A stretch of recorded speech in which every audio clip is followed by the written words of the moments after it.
Hello, hello, hello, my friends. I hope that you're having a beautiful day today. Thank you for joining me for day 12 of the 33 Days to Eucharistic Glory Retreat with Matthew Kelly of Dynamic Catholic. Day 12. Thomas Aquinas. There is a difference. Set your minds on the things that are above, not on earthly things. Colossians 3, verse 2. It was a typical Wednesday morning in Naples, Italy. The year was 1273, and it was the feast of St. Nicholas.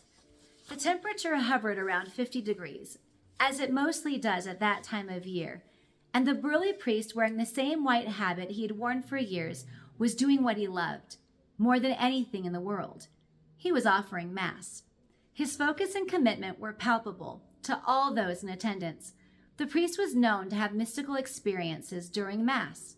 Many had seen him burst into tears or become dumbstruck during the consecration. Others had heard stories.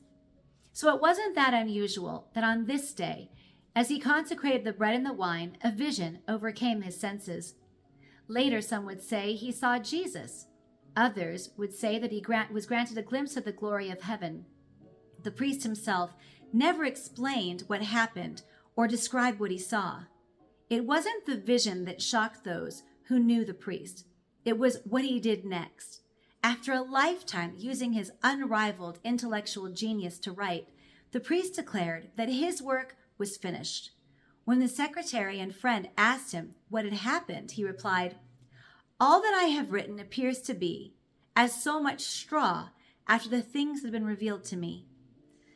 Now, that wouldn't mean much coming from most people, but it was a staggering statement for this particular priest. His name was Thomas Aquinas. Over the 2,000-year history of Catholicism, Thomas Aquinas is among the greatest theologians and philosophers the Church has known. Many believe his intellectual contribution to be unmatched. His theological and philosophical works are still studied today in all manner of schools and universities across the world. His Summa Theologica is a masterpiece of epic proportions, and yet, after whatever he saw at Mass on that fateful December day, he decided to leave it unfinished. He would die just 3 months later without penning another word.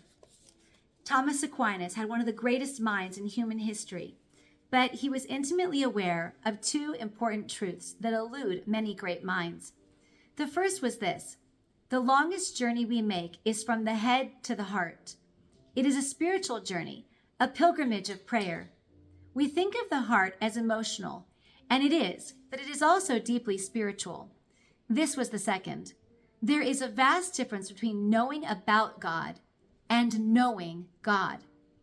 Do you know Jesus, or do you just know about Jesus? St. Thomas Aquinas wasn't just a brilliant mind. He was a man driven by a deep love for God. He was a man of deep prayer. And at the very center of his life, the source of his wisdom and joy, was the Eucharist.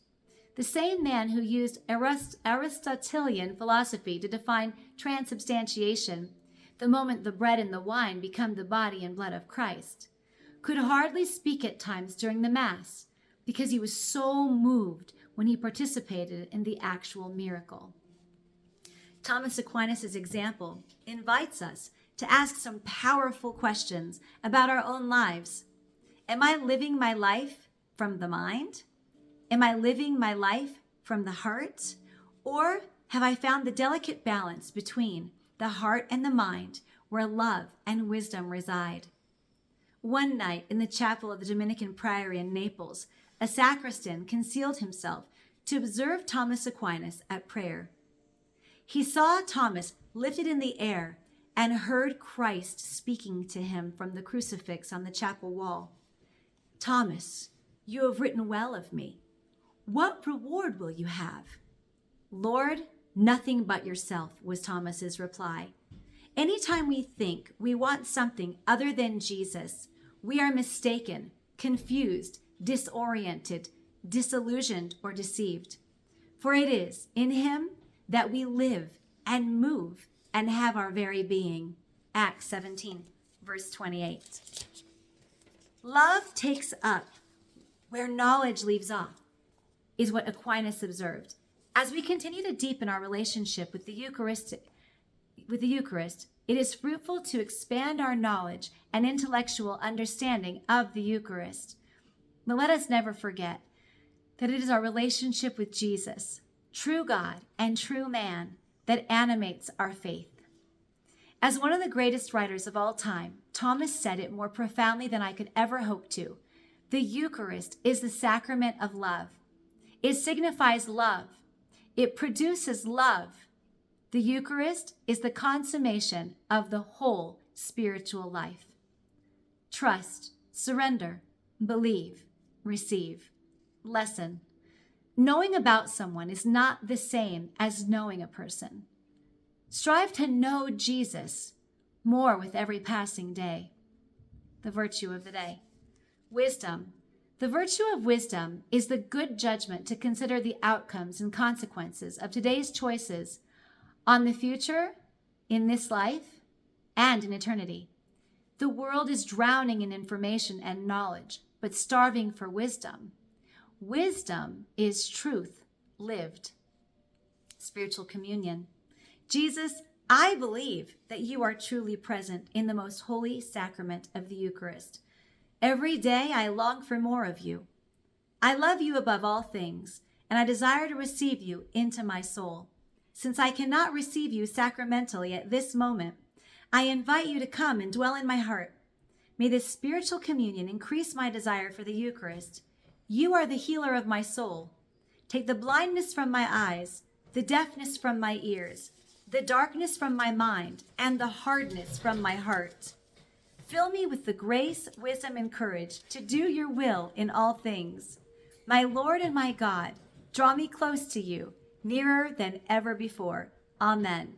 My friends, this concludes day 12 of the 33 Days to Eucharistic Glory by Matthew Kelly of Dynamic Catholic. I hope you're enjoying the journey as much as I am.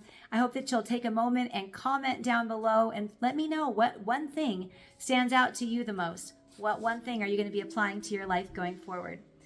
My one thing was this.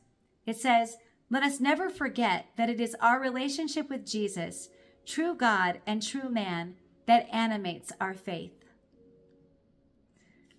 I hope that we'll remember that it is him who we want to live and move and have our being through and live a better life because of it.